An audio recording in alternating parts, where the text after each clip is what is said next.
Oi pessoal, vai começar mais um vídeo do Ciba Mais. E aí, tá preparado para o último episódio da nossa série falando sobre escatologia? Eu espero que sim, hein? Então você já sabe, né? Chega mais!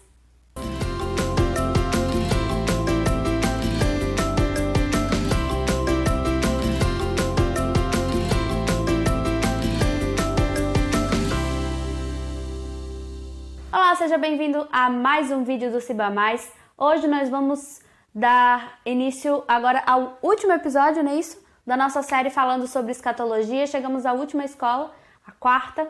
Vamos falar hoje sobre amilenismo. Então fica ligado aí, tô aqui com o pastor Márcio. Tudo bem, pastor Márcio? Tudo bem, Lilian. E vamos falar hoje sobre amilenismo, num papo bem direto e cheio de conteúdo. Então presta bem atenção, tá bem interessante.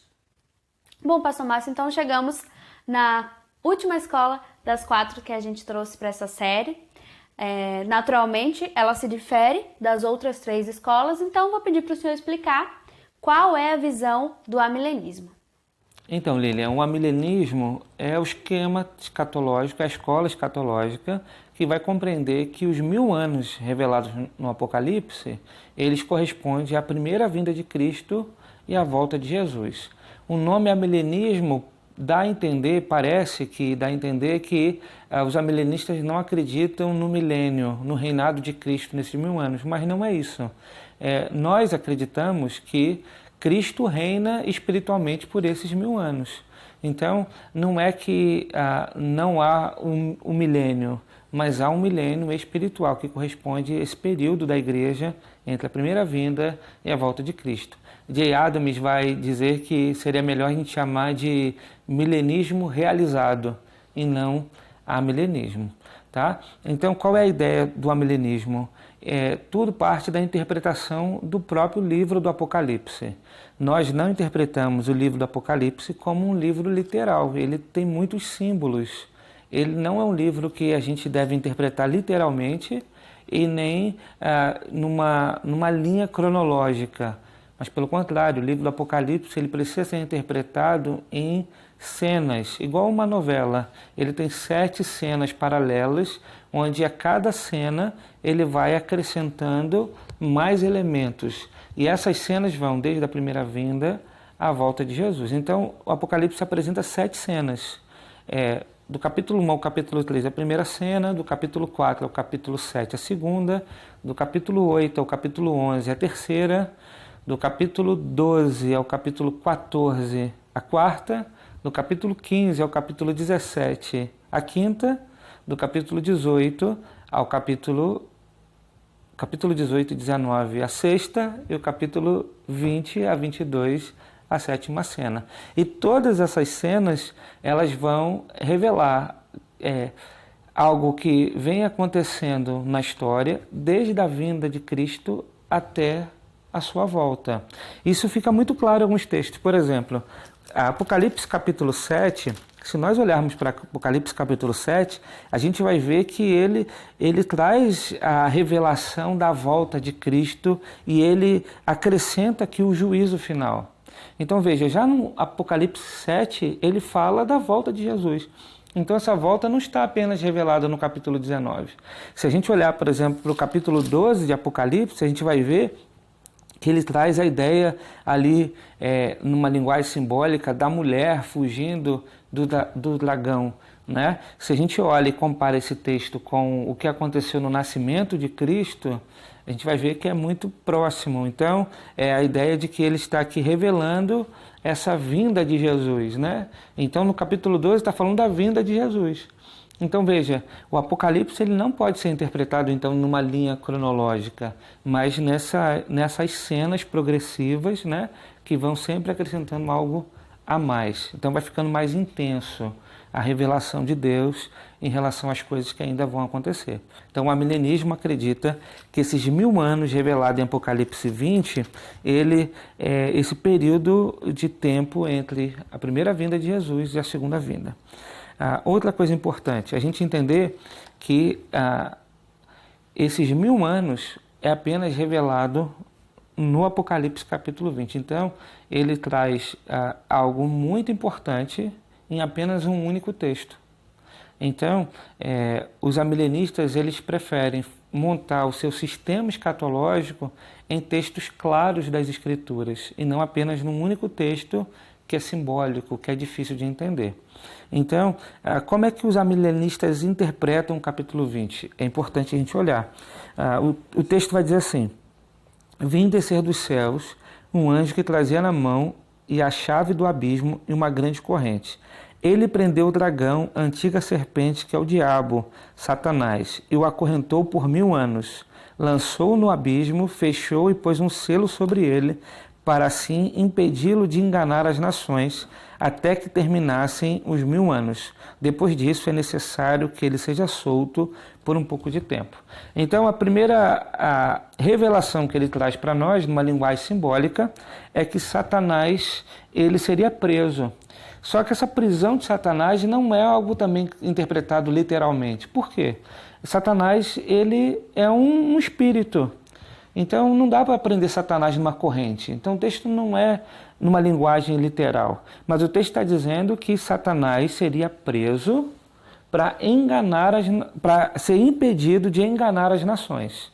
E aqui os amilenistas entendem, então, que Cristo, quando vem ao mundo, ele vence Satanás na cruz, ele triunfa sobre Satanás na cruz, Satanás é derrotado na vinda de Cristo, e por conta disso, Satanás é impedido de enganar as nações. Nos evangelhos, o evangelho vai trazer a linguagem de que é necessário amarrar o valente. Antes de você entrar e saquear a casa, é necessário amarrar o valente. Então, essa prisão de Satanás, na compreensão milenista, se deu na primeira vinda de Cristo. Ele é preso, então, impedido de enganar as nações. Como é que o Evangelho era revelado às nações no Antigo Testamento? Através da relação de Deus com Israel. Israel era uma nação sacerdotal que representava o verdadeiro Deus. Então, todas as nações em volta de Israel precisavam olhar para Israel para compreender que o verdadeiro Deus era o Deus de Israel. Não era um trabalho de ir às nações. Quando chega no Novo Testamento, acontece exatamente o oposto. Agora é o Israel que sai, judeus convertidos a Cristo, que saem para pregar o Evangelho a todas as nações. Porque agora essa revelação, que início era revelada apenas aos judeus, agora também é revelado esse mistério aos gentios. Então o Evangelho é pregado a todas as nações. E Satanás é impedido agora de enganar as nações. As nações podem receber o Evangelho de Cristo e então serem reconciliados com Deus. Então a primeira visão que ele traz em Apocalipse 20 é essa visão da prisão de Satanás. Aí o verso 4 vai dizer: vi tronos em que se assentaram aqueles a quem havia sido dada autoridade para julgar. Vi as almas dos que foram decapitados por causa do testemunho de Jesus Cristo e da palavra de Deus. Eles não tinham adorado a besta, nem a sua imagem, e não tinham recebido a sua marca na testa nem nas mãos. Eles ressuscitaram e reinaram com Cristo durante 1000 anos. O restante dos mortos não voltou a viver até se completarem os 1000 anos. Então o texto está falando que houve uma ressurreição aqui. E de quem é essa ressurreição? O texto vai dizer: a ressurreição daqueles que foram decapitados por causa do testemunho de Jesus e da palavra de Deus. Ou seja, eles foram perseguidos e morreram por causa da palavra de Deus. Eles não adoraram a besta, eles não adoraram um falso Deus, não adoraram Satanás, não eram alguém que tinha uma relação idólatra com qualquer tipo de divindade, mas era alguém que era adorador do Senhor, era alguém que testemunhava de Cristo. Então o texto está indicando para a gente quem são esses que ressuscitaram, né? E aí a gente vai entender que essa ressurreição está intimamente ligado com a segunda morte. Veja, o texto vai continuar e vai dizer: o restante dos mortos não voltou a viver até se completar os 1000 anos. Esta é a primeira ressurreição. Felizes e santos que participam da primeira ressurreição. A segunda morte não tem poder sobre eles. Serão sacerdotes de Deus, de Cristo, e reinarão com ele durante 1000 anos. Pensa comigo, o que é a segunda morte? A Bíblia fala da morte física, e da morte espiritual. Então, quando a gente fala de segunda morte, a gente está se referindo ao inferno, né? E quem é que vai para o inferno? É aqueles que não nasceram de novo. Então, todo aquele que nasceu de novo, ele não vai para o inferno. A segunda morte não tem poder sobre ele. Uma vez ele está em Cristo, a segunda morte não tem poder sobre ele. Então, nós olhamos para esse texto e interpretamos que essa primeira ressurreição é uma ressurreição espiritual. Aqueles que nasceram de novo, foram regenerados por Deus, esses reinam com Cristo durante esses 1000 anos. A igreja reina com Cristo durante esses 1000 anos. Então, esse reino é um reino de Cristo, é um reino espiritual, onde a igreja está reinando com Cristo. João 5, verso 24, a Bíblia diz assim: eu asseguro, quem ouve a minha palavra e crê naquele que me enviou, tem a vida eterna e não será condenado, mas já passou da morte para a vida. Eu afirmo que está chegando a hora, e já chegou, em que os mortos ouvirão a voz do Filho de Deus, e aqueles que a ouvirem viverão. Pois da mesma forma como o Pai tem vida em si mesmo, ele concedeu ao Filho ter vida em si mesmo e deu-lhe autoridade para julgar, porque é o Filho do Homem. Não fique admirado com isto, pois está chegando a hora em que todos que estiverem nos túmulos ouvirão a sua voz, e sairão. Os que fizerem o bem ressuscitarão para a vida, e os que fizerem o mal ressuscitarão para serem condenados. Por mim mesmo nada posso fazer. Eu julgo apenas conforme ouço, e o meu julgamento é justo, pois não procuro agradar a mim mesmo, mas aquele quem me enviou. Então Jesus diz, ele assegura: quem ouve a minha palavra e crê naquele que me enviou tem a vida eterna e não será condenado, mas já passou da morte para a vida. Então, aquele que ouve a voz de Cristo, crê em Cristo, nasceu de novo, participa dessa primeira ressurreição e ele não será condenado, mas já passou da morte para a vida. Então, a primeira ressurreição de Apocalipse 20 é interpretada dessa forma, uma ressurreição espiritual. E aqueles que ressuscitaram espiritualmente fazem parte da Igreja de Cristo e reinam espiritualmente com Ele. Mas o texto vai prosseguir e vai dizer assim, olha, o restante dos mortos não voltou a viver até se completarem os 1000 anos. Esta é a primeira ressurreição, felizes e santos que participam da primeira ressurreição. A segunda morte não tem poder sobre eles, serão sacerdotes de Deus e de Cristo e reinarão com ele durante 1000 anos. Quando terminarem os 1000 anos, Satanás será solto de sua prisão e sairá para enganar as nações que estão nos 4 cantos da terra, Gog e Magog, a fim de reuni-las para a batalha.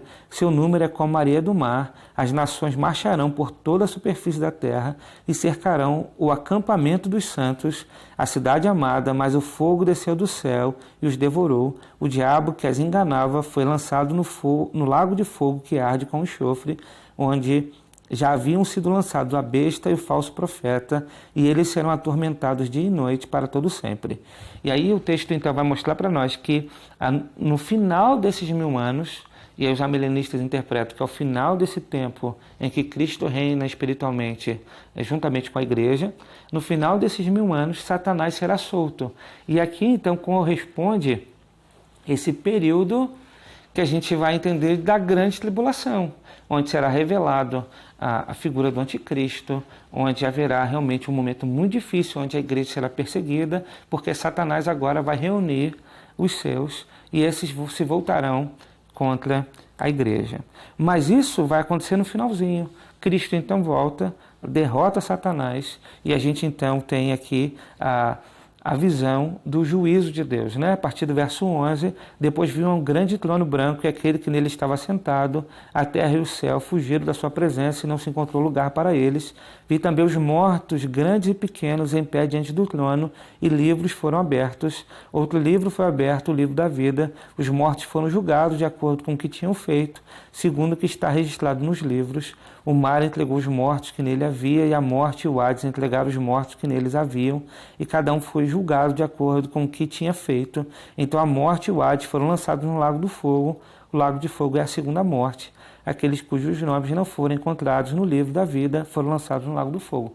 Então o texto fala aqui de uma outra ressurreição, onde ressuscitarão aqueles que participarão do do trono branco, do julgamento final. E aí aqui a gente vai ver que aqueles que ressuscitaram e serão condenados eternamente. Aqueles que ressuscitaram viverão eternamente com Deus. Né? Aqueles que são de Deus viverão eternamente com Deus. Então, é basicamente assim que os amilenistas interpretam essa questão do milênio. Então, Cristo veio, vence Satanás na cruz, Satanás é preso, não pode negar as nações. A igreja começa a viver esse período de 1000 anos, onde o reino de Cristo é espiritual. No final desse período, Satanás é solto, há a grande tribulação, Cristo volta, vence Satanás, há a ressurreição, então, dos mortos corporalmente para o julgamento final, e aí depois disso, estado eterno. Novos céus, nova terra, inferno, a segunda morte, a separação eterna de Deus daqueles que não são de Deus. Então é basicamente assim que os amilenistas interpretam. Perfeito, então, a explicação. Pastor, agora vamos para a segunda e última pergunta, né? Já que essa primeira a gente conseguiu esclarecer tudo. Eu queria que o senhor falasse sobre o comentário do nosso irmão Marcos. Ele colocou lá em um dos vídeos da nossa série sobre escatologia. Ele perguntou assim, sobre nós, enquanto batistas, qual seria a nossa visão? Né? Em qual das 4 escolas nós abraçamos como visão? Então, essa pergunta do Marcos ela é importante para a gente esclarecer algumas coisas. Não há nos nossos documentos históricos, na tradição batista, uma definição de qual escola escatológica a Igreja Batista acredita. A gente vai ver batistas que são pré-milenistas, batistas que são amilenistas, batistas que são pós-milenistas, batistas que são dispensacionalistas. Então não há um direcionamento claro em relação à linha de interpretação do milênio. Por que não há? Porque a gente entende que nós precisamos crer nas doutrinas claras que as Escrituras nos revelam. E com relação à escatologia, há muita coisa que é claro. Por exemplo, todo batista precisa acreditar que Jesus vai voltar. Todo batista precisa acreditar em céu, no inferno. Todo batista precisa acreditar no julgamento final. Então, essas doutrinas claras, qualquer linha de interpretação do milênio acredita. Então, esses outros detalhes que não são muito claros nas Escrituras, e por isso há tanta disputa de interpretação, isso é algo muito aberto, não há um posicionamento fechado. Então, a gente vai encontrar bons teólogos batistas de posições totalmente distintas e diferentes uns dos outros. Tá? Então, não há um posicionamento. Eu me considero, até o presente momento, um amilenista. Para mim, é a forma mais clara de interpretar o texto em relação a essas coisas. Mas existem outros colegas que são pré-milenistas, pós, e não há dificuldade em relação a isso não. Bom, então é isso, pastor. Chegamos ao fim da nossa série falando sobre escatologia e matamos a curiosidade de todo mundo que acompanhou a série. Vamos bater o martelo então. Pastor Márcio é amilenista, é isso? É isso mesmo. Só um detalhe ali antes de você fechar o programa, é que na hora, ali no início, quando eu falei da interpretação do Apocalipse, eu disse que são 7 cenas progressivas, né? E eu citei as 7 cenas. Só que eu acho que eu errei ali em uma das cenas. A primeira cena é do capítulo 1 ao capítulo 3 do Apocalipse. A segunda cena do capítulo 4 ao capítulo 7. A terceira cena do capítulo 8 ao capítulo 11. A quarta cena do capítulo 12 ao capítulo 14. A quinta cena, capítulo 15 e 16. A sexta cena, capítulo 17 a 19. E a última cena, capítulo 20 a 22. Então tá certo, pastor Márcio. É bom pra gente deixar tudo certinho, né? Não ter erro aqui no Suba Mais. Então, pessoal, é isso. Nós ficamos por aqui. Terminamos a nossa série sobre escatologia. Mas a gente já viu alguns comentários ainda falando sobre o assunto. Isso não impede, né, que a gente possa trazer vídeos isolados sobre esse assunto. Então, não deixe de deixar aí a sua dúvida, que pode ter surgido, inclusive, a partir da nossa série, a partir dos episódios anteriores ou desse que você assistiu. Então, deixe o seu comentário, a sua dúvida. Também não esqueça de deixar o seu like, de compartilhar o nosso vídeo, de se inscrever no canal se você ainda não é inscrito, ativar o sininho e ficar ligado no Suba Mais. Ah, e lembrando, como eu falo todo vídeo, eu vou falar nesse também. Caso você acompanhe o Ciba Mais e não seja membro da Ciba, ainda não sabe que nós transmitimos os nossos cultos toda quinta-feira e domingo. Então acompanhe, cultue a Deus conosco, tá bom? E claro, a gente se vê no próximo Ciba Mais, não é isso, Pastor Márcio? Isso mesmo. Até lá. Tchau, gente. E aí, vai começar agora mais um vídeo do Ciba Mais. Não, e aí foi péssimo. Muito triste, eu tô bem profissional. Tô ficando muito profissional. Vamos lá. Tem água no seu relógio. Nada a ver, mas é porque eu esqueci minha fala. Tô tentando... Entendi. Ah, você termina falando Você que... também no domingo, tá bom? Então participe dos cultos com a gente, cultue ao Senhor junto conosco. E a Carla tá rindo de você. É porque eu errei e eu tentei consertar. A quinta e a no domingo também. Entendi. Eu esqueço que isso não é ao vivo, então eu posso voltar e fazer de novo. É igual o esquema da ressurreição, né? Como uma é espiritual, você achou que a outra também é. Então você errou na quinta, errou no domingo. Meu Deus do céu. Vamos lá. Vamos dos cultos de novo. Melhor A Carla tá do que rindo ficar de mim. Eu acho que a gente devia gravar a Carla rindo de mim. Vamos lá. Pode soltar, você tá muito nervosa hoje. É que eu tô com fome. É fome? Vamos lá. Aqui no canal da Ciba, nós transmitimos todos os cultos que acontecem aqui... Jesus amado. Que acontecem nas quintas-feiras e no domingo. Pronto. Brincadeira, vamos lá. Felipe, tu vai ter trabalho dessa vez. É.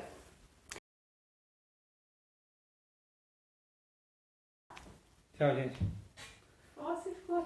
Você viu? Ele deu tchau.